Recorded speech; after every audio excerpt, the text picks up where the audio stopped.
दोस्तों, टीईटी परीक्षा आज के समय में शिक्षकों के बीच बहुत बड़ा मुद्दा बन गया है। उन शिक्षकों के बीच जो टीईटी उत्तीर्ण नहीं है, उन्हें अब माननीय उच्चतम न्यायालय के आदेशानुसार अब टीईटी परीक्षा उत्तीर्ण होना पड़ेगा।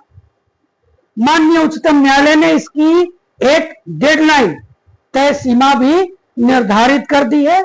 31 अगस्त 2028 तक आपको टीईटी सीटीईटी परीक्षा पास करना अनिवार्य है, वरना आपकी नौकरी खतरे में पड़ सकती है, आपका प्रमोशन खतरे में पड़ सकता है।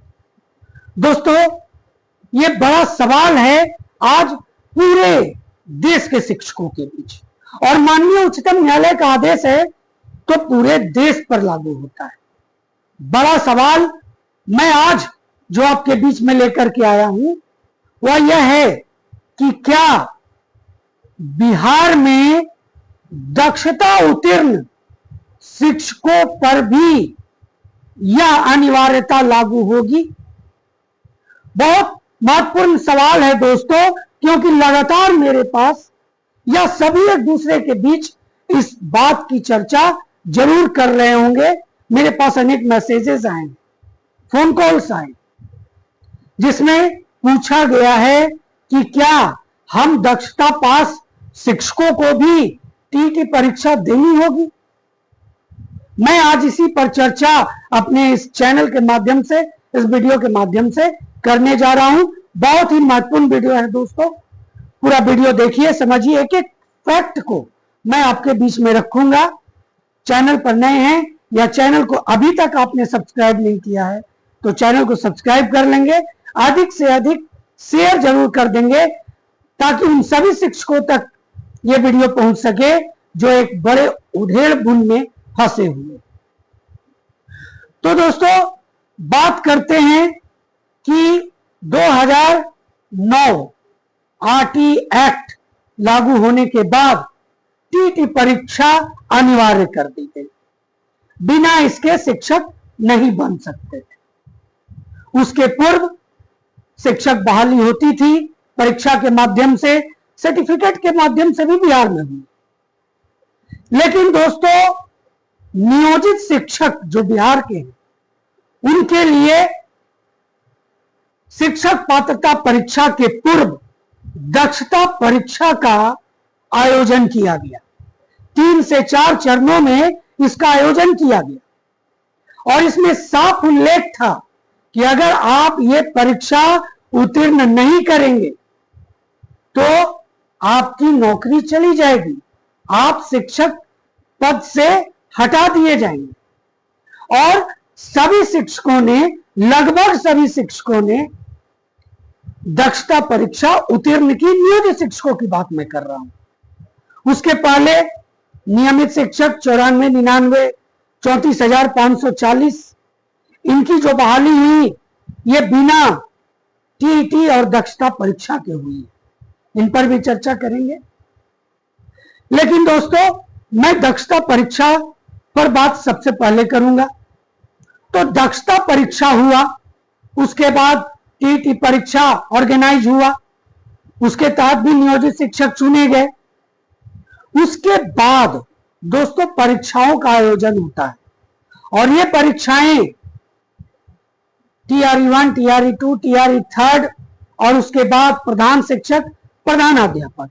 लेकिन उसके पूर्व एक चर्चा और मैं महत्वपूर्ण समझता हूं, जो समान काम समान वेतन के लिए जो माननीय उच्चतम न्यायालय में जो केस चला, शिक्षक और सरकार जो आमने सामने थे, उसमें इस बात को रखा गया कि जो दक्षता उत्तीर्ण है और जो शिक्षक पात्रता परीक्षा उत्तीर्ण है, वो दोनों समतुल्य हैं।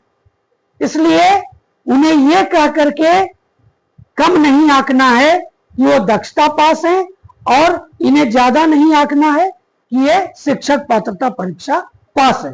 दोनों को इक्विवेलेंट रखा गया।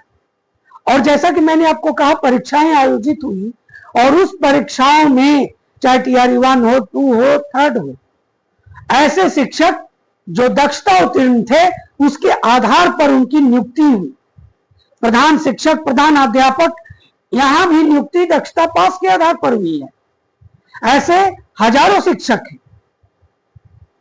तो दोस्तों, जब ये बात पूरी तरह से साफ है कि दोनों इक्विवेलेंट है, तो फिर शिक्षक पात्रता परीक्षा देने की आवश्यकता मेरे समझ से, और इस आधार के जो मैंने आपके बीच में जो तथ्य रखा उसके आधार पर यह कहा जा सकता है कि दक्षता उत्तीर्ण शिक्षकों को पात्रता परीक्षा यानी शिक्षक पात्रता परीक्षा देने की आवश्यकता नहीं होने वाली। और सबसे बड़ी बात है कि सरकार के तरफ से अभी कोई भी ऑफिशियल लेटर जारी नहीं किया गया है। 1-2 जिलों से कुछ पत्र जारी हुए हैं जिसमें शिक्षक पात्रता परीक्षा उत्तीर्ण शिक्षकों का ब्यौरा मांगा गया है।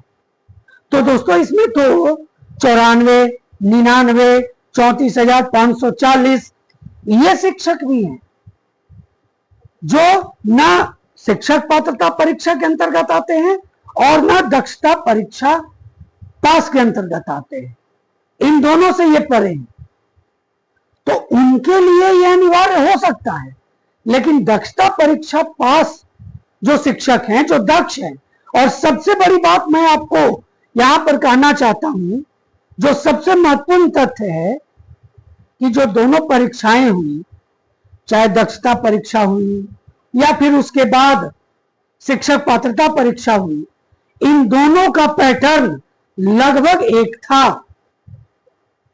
शिक्षक अभिरुचि के प्रश्न या जीएस के प्रश्न हो या बाकी जितने भी प्रश्न हो, उन दोनों का लेवल दोनों परीक्षाओं में समान था। चूंकि इसी के आधार पर इन दोनों परीक्षाओं को समतुल्य कहा गया है, तो मेरे समझ से दक्षता उत्तीर्ण शिक्षकों को किसी भी तरह के हेजिटेशन में, उधेड़बुन में रहने की आवश्यकता नहीं है। वो इससे बरी हो सकते हैं। और अभी राज्य सरकार का जो ऑफिशियल लेटर है वो जारी होना बाकी है। और देश स्तर पर भी आप जानते हैं, शिक्षक संघ माननीय शिक्षा मंत्री से मिला है, जो देश के शिक्षा मंत्री हैं उनसे मिला है और अपनी बातों को रखा है शिक्षकों ने शिक्षक संघ के माध्यम से। तो ये अभी इसमें बहुत से पेच हैं और इसमें सरकार कुछ न कुछ रास्ता निकाल लेगी, ये पूरी संभावना है। इसलिए बिना डरे हुए, खास करके जो दक्षता परीक्षा उत्तीर्ण है वो रहें। आपको हो सकता है परीक्षा नहीं देनी पड़ेगी। आप मेरी बातों से कितने सहमत हैं जरूर कमेंट करेंगे। चैनल पर नए हैं या चैनल को अभी तक आपने सब्सक्राइब नहीं किया है तो चैनल को सब्सक्राइब कर लें और अधिक से अधिक शेयर करना तो बिल्कुल भी ना भूलें। और दोस्तों, लाइक का बटन जरूर दबाएं। तो मिलते हैं अगले वीडियो में, तब तक के लिए जय हिंद।